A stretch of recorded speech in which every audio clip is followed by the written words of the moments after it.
ഇന്ന് ഇന്ത്യയിൽ ഇലക്ട്രിക് കാറിൻ്റെ ആധിപത്യം അവിടെ ഉറപ്പിച്ച് കഴിഞ്ഞിരിക്കുകയാണ്. എന്നാൽ ഈ ഇലക്ട്രിക് കാറിൻ്റെ ചാർജിങ് സ്റ്റേഷൻ നിർമ്മിച്ചുകൊണ്ട് നിങ്ങൾക്ക് നല്ല രീതിയിലുള്ള ഇൻകം ജനറേറ്റ് ചെയ്യാൻ സാധിക്കും. സോ നമ്മൾ സംസാരിക്കാൻ പോകുന്ന ഇലക്ട്രിക് കാർ ചാർജിങ് സ്റ്റേഷൻ്റെ ബിസിനസ് ഐഡിയയെ പറ്റിയാണ്. Welcome back to time is money. Petrol pump പോലെ തന്നെ ഇന്ന് ചാർജിങ് സ്റ്റേഷൻ അത്യാവശ്യമായിട്ട് വന്നുകൊണ്ടിരിക്കുന്ന ഈ ഒരു കാലഘട്ടം നിങ്ങൾക്ക് സുഖമായിട്ട് ഈ ഒരു ചാർജിങ് സ്റ്റേഷൻ നിർമ്മിക്കാം.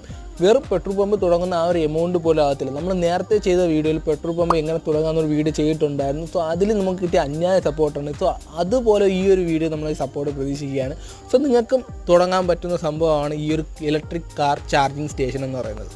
ഇതിൽ ഞാൻ ഉറപ്പ് തരുന്നു, നിങ്ങൾക്ക് യാതൊരു റിസ്ക് ഫാക്ടറും ഇല്ല. കാരണം ഞാൻ അത്രയ്ക്ക് വിശ്വസിക്കുന്ന ഒരു കമ്പനിയിലോട്ടാണ് ഞാൻ നിങ്ങളെ ക്ഷണിക്കുന്നത്. സോ ഈ ഒരു കമ്പനി എന്ന് പറയുന്നത് ഗോ ഈസി എന്ന് പറയുന്ന ഒരു കമ്പനിയാണ്. സോ ഈ കമ്പനിയെ പറ്റി എനിക്ക് പേഴ്സണലി സത്യം പറഞ്ഞാൽ എനിക്കൊന്നും അറിയത്തില്ല. ഈ കമ്പനിക്കാരുമായിട്ട് എനിക്ക് യാതൊരു ബന്ധവുമില്ല. എന്നാൽ ഞാൻ അന്വേഷിച്ചെടുത്തോളം നമ്മളെല്ലാ വീഡിയോയും ചെയ്യുന്ന പ്രോപ്പറായിട്ടുള്ള ഇൻഫർമേഷൻ കിട്ടിയിട്ടാണ്. സോ ഞാൻ